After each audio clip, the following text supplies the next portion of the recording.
سبيل الدموع سبيل مريح تنهدى يا صاحي كي تستريح وبث بسم الله الرحمن الرحيم. Assalamualaikum warahmatullahi wabarakatuh. Waalaikumsalam warahmatullahi wabarakatuh. Alhamdulillahi rabbil alamin. Wassalatu wassalamu ala asyrafil anbiya'i wal mursalin wa ala alihi wa ashabihi ajma'in. Amma ba'du, fa ya rabbi shrah li sadri wa yassir li amri wahlul 'uqdatam min lisani yafqahu qawli. Kembali kita bersyukur kehadiran Allah Subhanahu wa taala yang masih memberikan kita kesehatan, kenikmatan, khususnya nikmat iman Islam, sehingga di hari yang ke-6 Ramadan ini kita masih alhamdulillah istiqomah melaksanakan ibadah sholat subuh berjamaah, dan masih tergerak hati kita untuk mengikuti dan menghadiri halaqah-halaqah keagamaan. Alhamdulillah. Kemudian assalatu wassalam, salat dan salam kepada junjungan kita Nabi besar Muhammad sallallahu alaihi wasallam. Allahumma shalli ala Muhammad wa ala ali Muhammad. Para jamaah rahimakumullah, melanjutkan kajian kita dalam kitab Riyadhus Shalihin, mengulang kaji hadis sebelumnya di bab At-Taubah, bab Taubah. Di hadis sebelumnya kita telah menerangkan tentang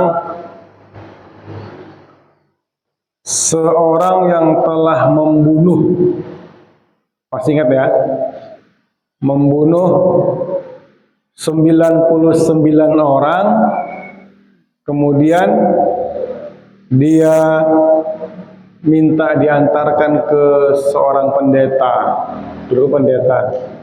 Kemudian dia bertanya,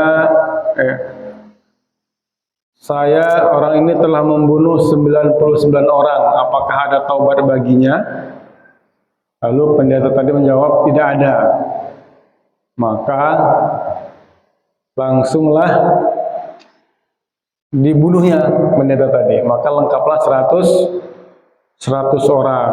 Maka pembunuh tadi mengatakan kepada orang setempat, tunjukkan lagi kepada aku, ada nggak orang yang lebih alim dari dia? Maka ditunjukkanlah kepada salah seorang yang alim. Mereka ke sana dan dikatakan kepada orang alim tadi, sesungguhnya laki-laki ini telah membunuh 100 orang. Apakah ada taubat baginya? Maka sang alim tadi menjawab, ada. Tidak ada batasan taubat dari Allah Subhanahu wa taala. Maka alim tadi mengatakan kepada pembunuh tadi, maka pergilah engkau ke daerah sini, gitu ya. Menyebutkan satu daerah, karena daerah di sana orangnya taat beribadah kepada Allah, dan janganlah engkau balik ke kampungmu. Kemudian maka berangkatlah sang pembunuh tadi ke tempat yang dianjurkan oleh ulama tadi. Baru dalam perjalanan tiba-tiba meninggallah ia. Nah, yang dapat kita ambil dari sini, ketika meninggalnya dia itu terjadi semacam pertengkaran antara dua malaikat. Satu malaikat rahmah dan malaikat azab. Malaikat rahmah mengatakan bahwasanya dia itu telah diterima taubatnya, maka dia akan masuk surga. Tetapi malaikat azab berkata tidak. Kenapa tidak? Dia belum berbuat apa-apa. Dia telah membunuh 100 orang, kemudian akan pergi ke suatu tempat mungkin untuk bertaubat, tetapi dalam perjalanan dia meninggal. Belum melakukan perbuatan baik apapun, kata malaikat azab. Maka solusinya, dan datanglah mereka suatu hakim. Mereka menyamar. Kalau dalam hadis ini disebutkan para malaikat tadi menyamar sebagai manusia dan bertanya kepada hakim. Maka apa kata hakim? Ya udah, ukur saja jaraknya. Jarak dia ke tempat, dari tempat alim tadi ke tempat yang akan dituju, dan tempat dia ke tempat asal dia mana lebih dekat. Mana lebih dekat? Kalau lebih dekat ke tempat yang akan dia perbaiki untuk bertaubat, maka dia dianggap termasuk yang diterima taubatnya. Kalau diukur, maka jaraknya lebih dekat ke yang tempat dia tuju untuk bertaubat.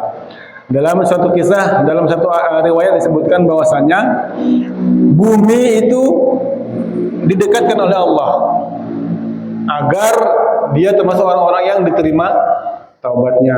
Itu. Jadi di sini yang dapat kita ambil kesimpulan bahwasanya sebesar apapun dosa yang telah kita buat, pintu taubat itu tidak pernah akan tutup sampai terbitnya matahari dari ufuk barat.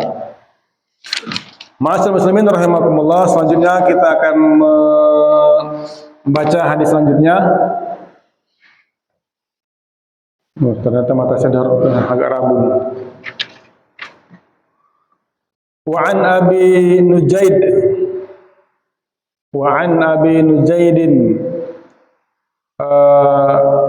Imran ibn Husain al-Khuzai radhiyallahu anhuma anna imra'atan min Juhainah atat Rasulullah wa hiya hubla minaz zina.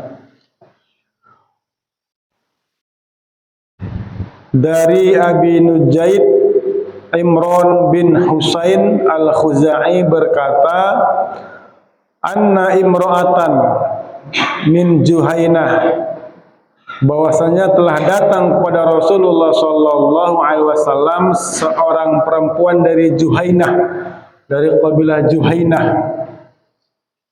datang menghadap Rasul, wahia hubla binaz zina, dan wanita ini dalam keadaan hamil. Kenapa? Karena telah berzina. Jadi dapat kita pahami perempuan ini adalah termasuk sahabat ya. Apa yang dimaksud dengan sahabat? Sahabat itu adalah orang yang hidup di masa Rasul, kemudian dia melihat Rasul dan beriman kepada Rasul. Itulah yang disebut dengan sahabat. Jadi kalau mereka yang hidup bersama Rasul tapi tidak melihat Rasul, tidak hidup bersama Rasul, maka dia bukan seorang sahabat. Ada tuh yang sangat terkenal, tidak terkenal di bumi tapi terkenal di langit. Siapa itu? Wais al-Qarni, yaitu orang yang menggendong ibunya menuju untuk melaksanakan ibadah haji. Wais al-Qarni. Dia tidak melihat Rasul, cuman hidup di masa Rasul, beda negara.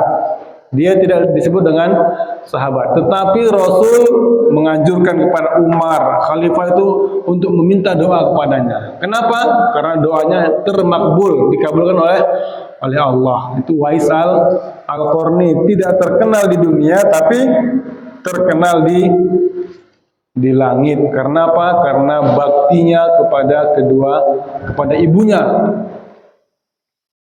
Jadi datanglah menghadap Rasul seorang wanita dari Juhainah dalam keadaan hamil karena berzina.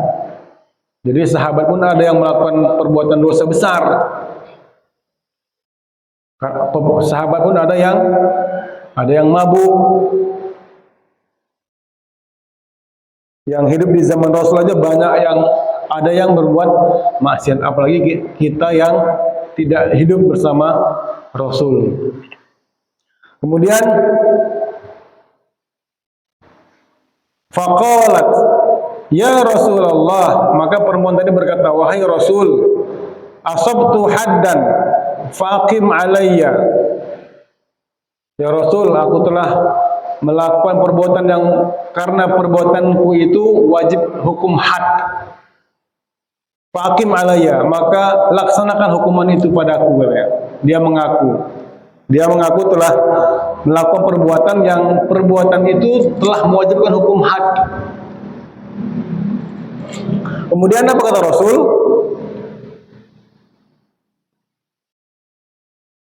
Fada'a Nabiullah sallallahu alaihi wasallam waliyaha. Maka dipanggillah, kata Nabi, panggilkan walinya. Jadi yang namanya perempuan itu pasti ada walinya. Siapa-siapa yang berhak menjadi wali? Yang pertama itu adalah ayah kandung. Tidak ada ayah kandungnya, kakeknya. Tidak ada kakeknya, abangnya. Tidak ada abangnya, pamannya. Terus hierarki tingkatan wali itu ada. Karena yang namanya wanita kalau dia mau menikah pasti ada wali.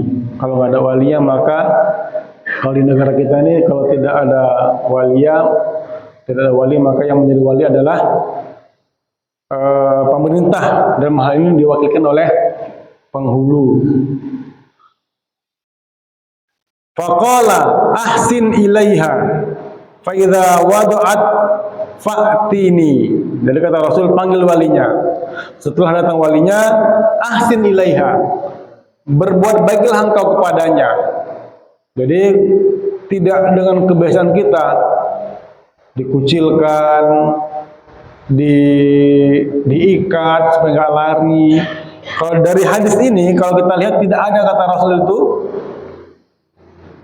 kalian kurung dia, kalian pantau dia, jangan sampai dia lari. Tidak ada. Kata Rasul, fa ahsin ilaiha, berbuat baiklah engkau kepadanya. Fa idza wada'at fa'tini, setelah dia melahirkan baru bawa dia kepadaku. Nah, ini kata baginda Nabi Muhammad sallallahu alaihi wasallam. Fa fa'ala fa amara biha Nabi sallallahu alaihi wasallam. Jadi setelah dibawa itu sampai dia melahirkan, maka datang kembali menghadap Rasul. Perempuan tadi datang menghadap Rasul bersama walinya. Fa amara biha Nabi sallallahu alaihi wasallam fa shuddat 'alaiha thiyabuha. Jadi setelah perempuan itu melahirkan, datang menghadap Nabi, maka Nabi mengkencangkan pakaiannya, disuruh kencangkan, supaya nanti kalau dilakukan hukuman, pakaian itu tidak terbuka-buka. Fashudda 'alaiha thiyabuha thumma amara biha farujimat. Nah, jadi perempuan tadi disuruh Nabi dikencangkan pakaiannya, kemudian farujimat. Apa rujimat? Hukum dirajam.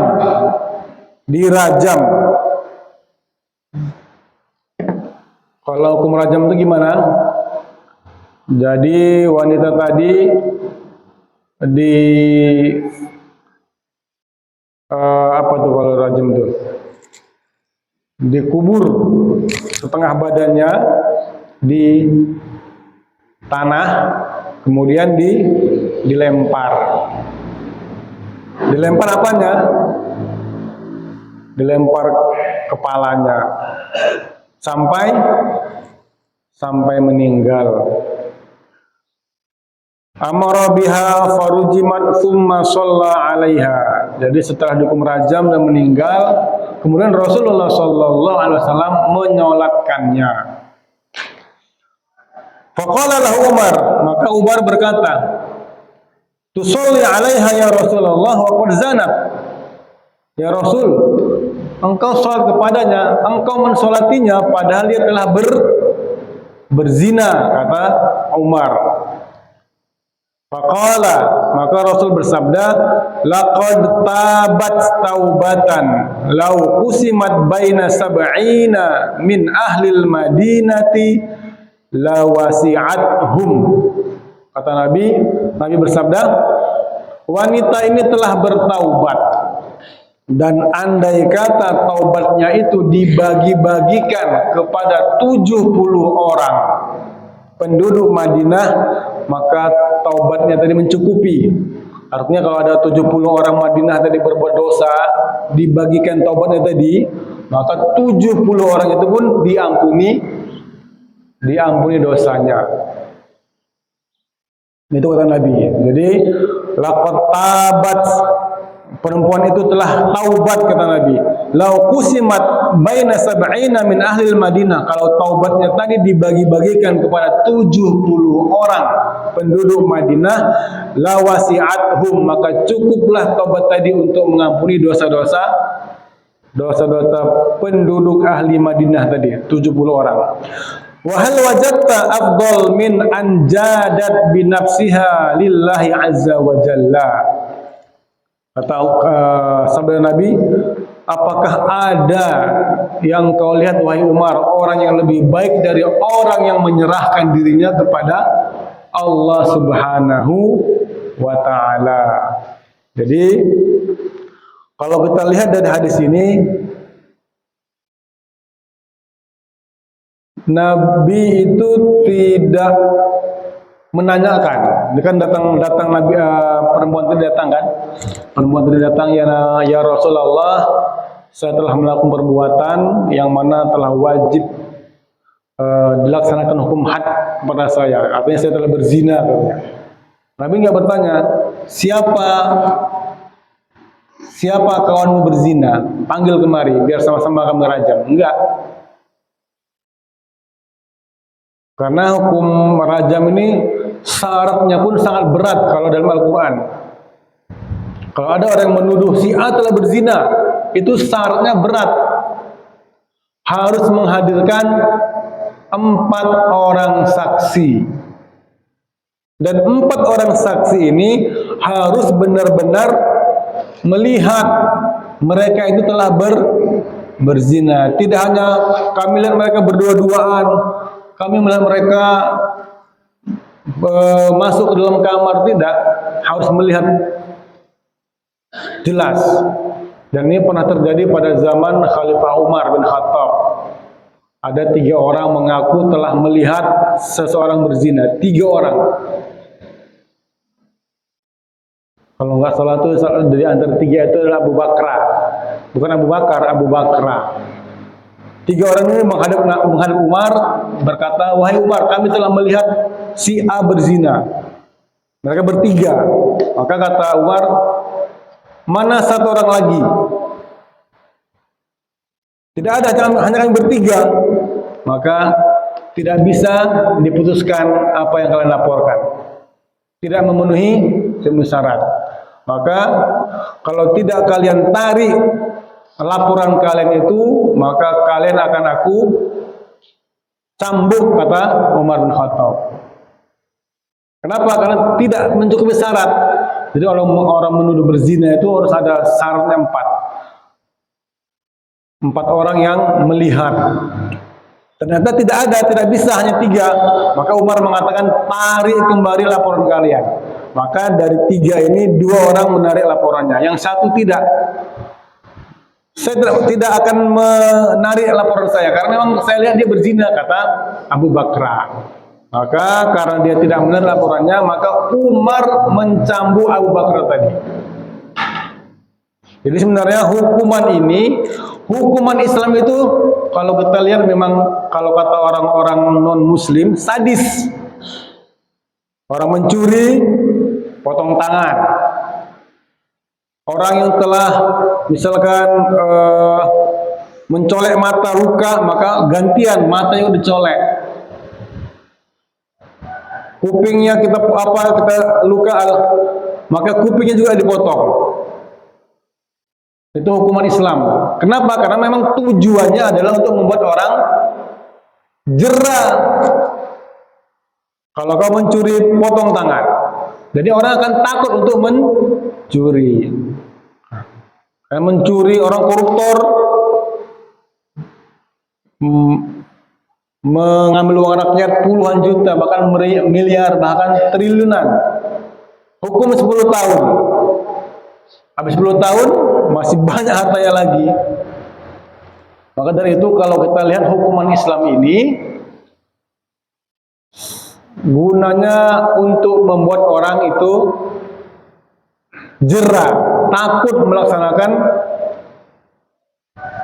perbuatan itu, takut.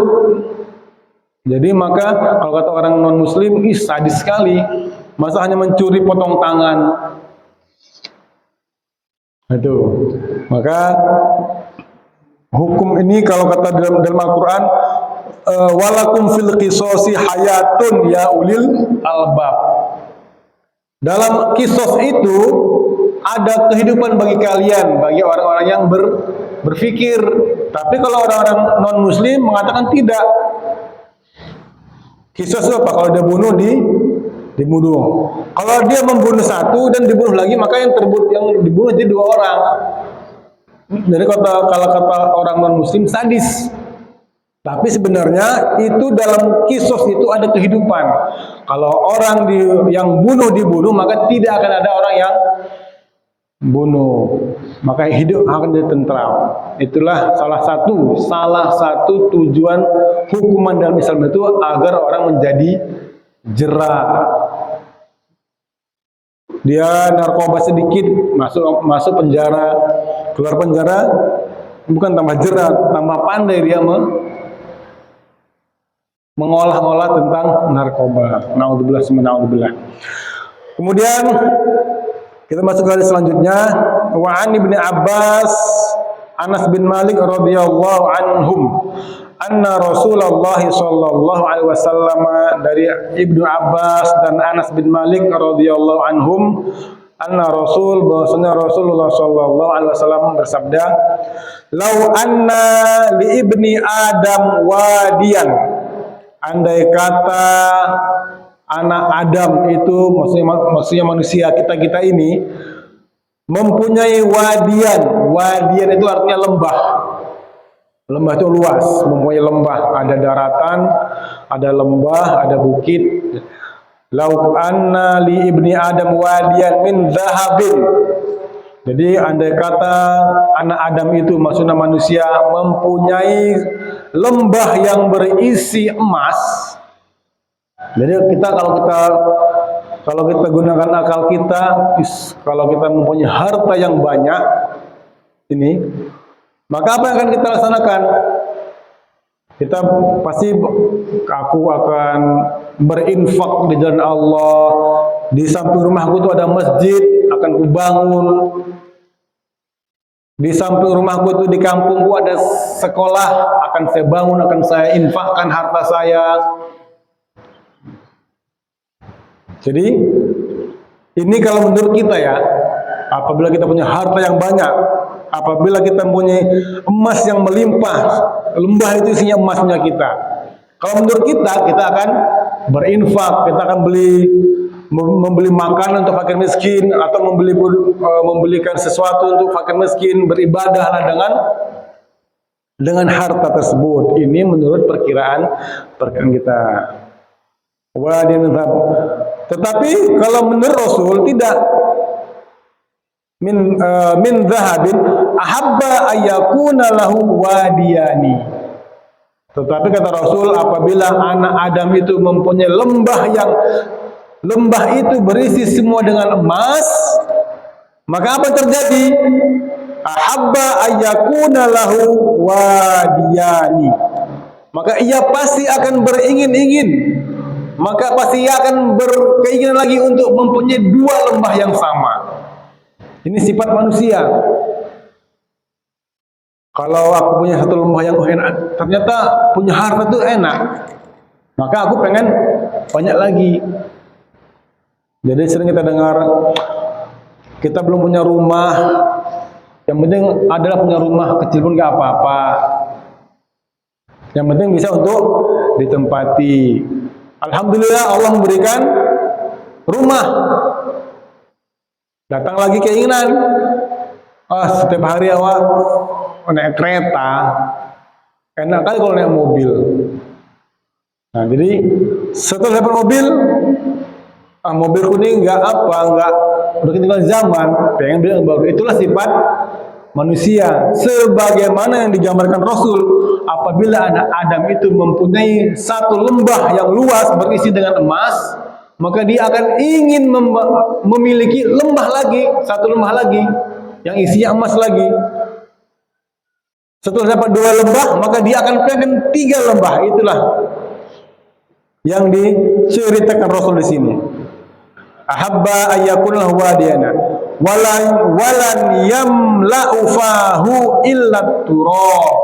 Sampai mulutnya itu dipenuhi dengan tanah. Maksudnya apa? Sampai dia nanti mati, sampai dia meninggal, maka berhentilah keinginan itu. Kita punya uang 1 juta, pengen 2 juta. Kita dapat uang 2 juta, pengen 3 juta. Pengen dapat 3 juta, pengen terus seterusnya. Sampai kita dimatikan oleh Allah Subhanahu wa taala. Wa yatubullahu ala man taba, tetapi Allah tetap menerima taubatnya orang yang bertaubat. Intinya di sini sebanyak apapun dosa yang telah kita laksanakan, kita lakukan, pintu taubat tidak akan pernah tertutup. Para jamaah rahimakumullah, hadis terakhir dalam bab taubat ini, hadis terakhir ya. Wa an Abi Hurairah radhiyallahu anhu, dari Abi Hurairah radhiyallahu anhu, anna Rasulullah sallallahu alaihi wasallam qala, bahwasanya Rasul sallallahu alaihi wasallam bersabda, yadhaqullahu subhanahu wa ta'ala ila rajulaini yaqtulu ahaduhumal akhar. Rasul bersabda, Allah Subhanahu wa taala tertawa. Di sini Rasul menyebutkan Allah tertawa. Jadi apakah memang Allah tertawa? Ya, tertawa. Bagaimana tertawa Allah? Tidak perlu kita bayangkan. Tidak perlu kita imajinasikan. Yang penting di sini kata Rasul, yadhaqullah, Allah tertawa. Apakah sama seperti manusia? Tidak perlu kita bayangkan. Karena jelas Allah itu lain dan tidak sama dengan makhluknya. Ada juga di dalam Al-Quran, salah satu yang digambarkan, Allah malu. Ada nggak? Ada, Allah malu. Kapan? Berarti Allah punya sifat malu. Punya, seperti manusia, tidak perlu kita gambarkan, tidak perlu kita imajinasikan. Inna Allah la yastahyi ayadriba mathalan ma ba'udatan fama fawqaha. Kata Allah dalam Al-Quran, Allah tu tidak malu, berarti Allah ada sifat malu. Dalam hadis dikatakan Allah itu malu. Kapan? Ketika orang menadahkan tangan kepadanya dan dia tidak mengabulkan doanya. Berarti Allah mempunyai sifat malu seperti manusia. Tidak perlu kita bayangkan apakah sama seperti manusia atau tidak. Yang penting begitu dikatakan Nabi, begitulah adanya. Yadhaqullah subhanahu wa ta'ala, Allah tertawa. Kenapa? Ila rajulaini, kepada 2 orang. Yaqtulu ahaduhuma, kedua orang tadi membunuh salah seorang dari yang 2 tadi. Ada 2 orang, satu dibunuh, ya dukhalanil jannah, tapi kedua-duanya masuk surga nanti. Ini bertentangan dengan hadis yang kemarin ya. Kalau jemaah ingat dalam bab niat, ada 2 orang muslim saling membunuh, maka dua-duanya masuk neraka. Maka sahabat bertanya, ya Rasul, kalau yang membunuh masuk neraka wajar karena dia telah membunuh. Kenapa yang dibunuh juga masuk neraka? Karena kata Rasul, karena yang membunuh juga, yang dibunuh juga itu berniat untuk membunuh saudaranya, maka dua-duanya masuk neraka. Ini dalam bab niat. Tapi dalam hal ini dikatakan dua-duanya masuk surga. Jadi yaqtul ahaduhuma al-akhar yadkhulul jannah. Yuqatilu hadza fi sabilillah. Jadi ceritanya yang satu tadi muslim, yang satu non muslim. Mereka bertemu dalam peperangan. Tetapi yang muslim tadi kalah. Insya Allah karena dia berperang di jalan Allah, maka dia masuk surga. Kemudian fayuqtalu thumma yatubullahu 'alal qatil. Tetapi yang membunuh tadi bertaubat kepada Allah, fayuslimu, dan dia masuk Islam, fayustashhad. Kemudian di lain kesempatan dia berjihad, berperang, dan kemudian terbunuh, maka dia masuk surga. Jadi apa yang bisa kita ambil hikmah dari sini? Jangan buru-buru kita menjas itu, mengklaim. Kita lihat si A itu tuh dia nggak pernah ke masjid, mengganggu orang, mencuri aja kerjanya, masuk neraka dia itu. Tidak usah kita menghakimi, karena yang namanya hidayah itu tidak tahu kapan kita datang. Hidayah itu. Hadis yang sebelumnya, membunuh 100 orang, menurut kita dia akan masuk neraka. Ternyata dia masuk surga. Kenapa? Hanya dengan apa? Hanya dengan niatnya untuk bertaubat, belum berbuat apa-apa, masuk surga. Maka kita tidak boleh menghakimi orang. Ada orang, bisa saja orang sekarang kita lihat itu sangat jahat kepada muslim, atau di kampung kita ini banyak orang yang kita lihat di mata kita, di mata kasar kita ini, ini nggak layak di jalan surga ini. Tidak boleh kita menghakimi seperti itu. Karena yang namanya hidayah itu tidak tahu kapan datangnya. Bisa saja kita yang dianggap orang ahlul jannah ternyata ahlul surga, ahlul neraka. Atau yang kita anggap dia ahlul neraka ternyata ahlul surga. Ada hadis masyhur yang menyebutkan ada seseorang yang dia itu beramal seperti amalnya orang ahli surga, sampai jaraknya dengan jarak dia dengan surga itu sedikit sekali, artinya sangat dekat. Tetapi sebelum dia meninggal, dia telah melaksanakan amalan ahlun nar, maka dia masuk neraka.